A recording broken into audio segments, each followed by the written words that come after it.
Okay, so let's talk about some of the items that we have to actually build our fireworks star. People do a couple of different things when it comes to the materials that they're using. I'm going to try something a little bit different here. For the core of the star, I'm using this here porcupine ball that I purchased off of Amazon. Takes 1/2-inch PVC pipe that you can put in there and kind of use as an anchor for your spike. I thought the PVC was a little bit too big in diameter for what I want for during the day. I think it'd just be a little bit too chunky. So what I'm planning on doing is cutting this into smaller pieces and then having a wire come out that I'll attach my LEDs to. The wire was the thing. I wasn't sure what I should buy. Again, there's some different ideas on some of the other videos out there on YouTube about using fiberglass rod or some things like that. Some of that got a little expensive and it's not as easy to purchase close to home, something I would have had to order. So what I did is, I was actually in the backyard the other day and I have an old tomato cage and I thought, wow, those wires are rigid enough. I bet I could use that. So my plan is I went and I bought 6 tomato cages, and my plan is I'm going to cut these up and just use these long vertical pieces here as my spokes for my firework. And then with that, what I plan to do is cut the PVC about 2.5 to 3 inches long. That will be my anchor. I'm going to use the liquid nails to kind of seal it up, and I'm going to put this in the middle here. And what that will do is it'll serve as an anchor into the ball. And then the other thing, it will allow me to pull this out for storage when I'm not using it, and I'll be able to have all my lights on each spoke separately that I can pull apart and put back together. So hopefully that works. I also bought these PVC caps, so once I have them into pieces, my plan is we're going to put the cap on, we're going to fill up this small piece with the liquid nail, put the spoke through that, and that's what will end up sticking out. So we'll see if that works. Hopefully if it does. This was a fairly cheap option for all the tomato cages. I think I spent $30. PVC pipe and the caps were maybe another $20. And then of course the liquid nails. I also think I'm gonna paint it kind of a sandy brown color just so it kind of blend in a little bit during the day. And then as for the ball, I bought this off of Amazon. I'll put the links in the video. This was right around $30. So at this point, I'm going to start separating and cutting up this wire and figuring out how long we want our spokes to be. Okay, so now it's time to take these tomato cages apart. I'm going to try to bend these hooked ones. I don't know if that's able to be seen very well. I'm going to try and bend those just to get the vertical spindles out, and then I'll probably have to cut where it's welded. We'll see how this goes.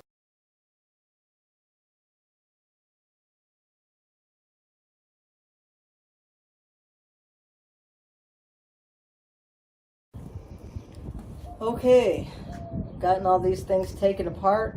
Not gonna lie, kind of sucked.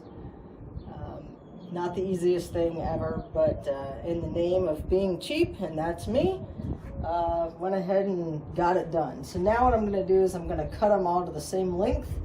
I ended up having to use one extra spindle from an old cage that I found in the yard, so they're a little bit different heights. So I'm going to cut them all. I've chosen 30 inches, kept going between 36 and 24 and 30, so I just decided to go right in the middle. I don't want this 8-foot monster outside, so we're going to cut them to 30 inches.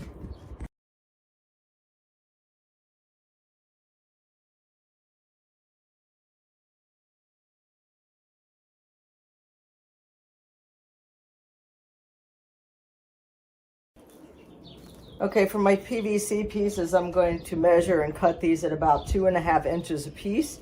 Like I said, these will be used to anchor my spokes into the porcupine ball.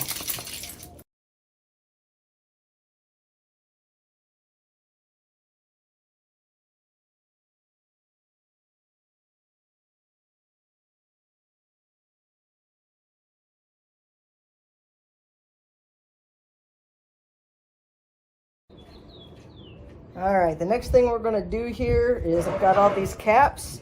I'm going to have the spindles come through the cap, and so I'm going to have to drill a hole in each one of these. There's 25 spindles, not counting the vertical that's going to go on the post with this here. And so there's 25 caps here, and let's get started.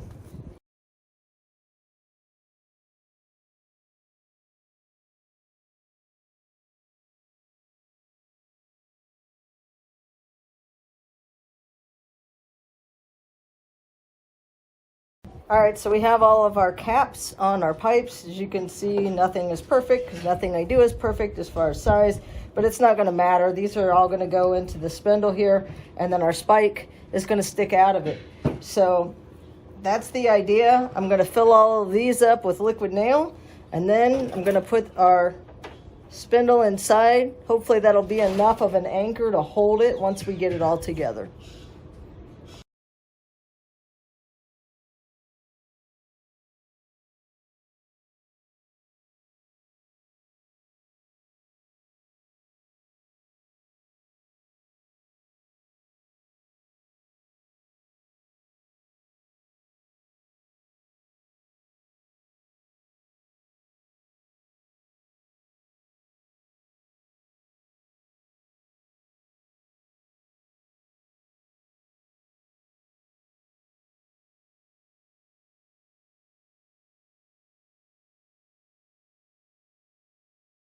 All right, so last night, let the liquid nail dry on each of the spindles. Seems to be holding it in there pretty good. So the next step is I'm gonna put them together into the porcupine ball and spray paint.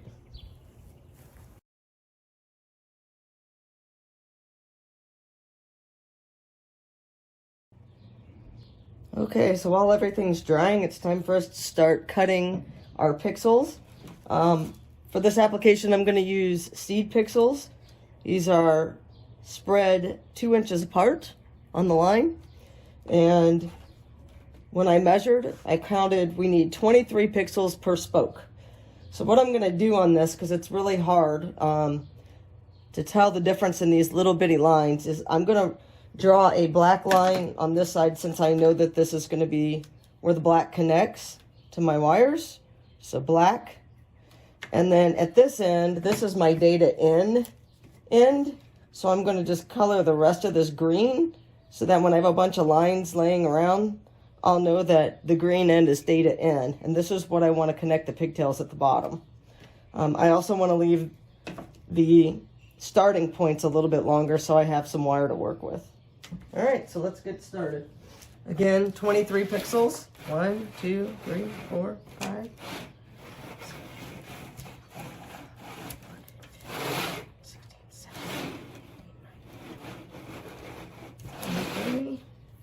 And once I get to this end here, I can cut it a little bit close to the last pixel because I need that long string on the next one. The other thing I want to do is make sure that this is all running the same direction. And I want to take note of which end my black is. And in this, it's on my right. So I'm going to go ahead and color this whole section here black so I know this is my black end. The middle is always going to be data end, at least for this string. And we're going to do the green here. So that's going on to the next line. Let me just double check to make sure I counted right. 1, 2, 4, 5, 6, 7, 8, 9, 10, 11, 12, 13, 14, 15, 16, 17, 18, 19, 20, 21, 22, 23. Okay, and then we're going to go ahead. I'm going to cut this, like I said, close to that end pixel. If you can see how that is there. And then the start of my next one, you can see it's kind of green, and this side has black. So let's do it again. We're going to do this 25 times for 25 spokes.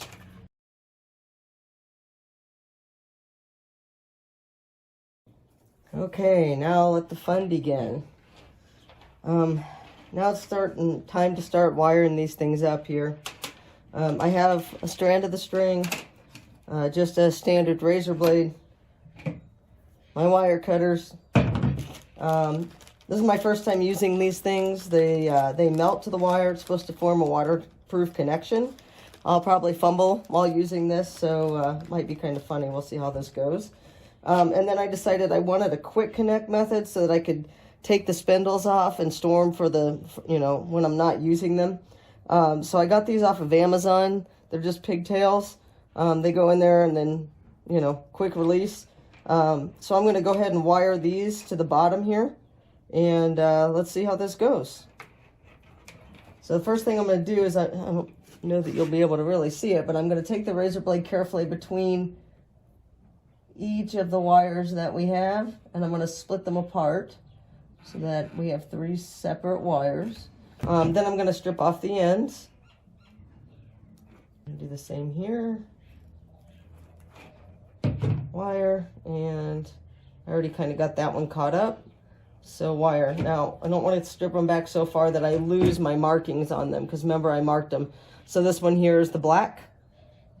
Okay, so the black's going to go with the black.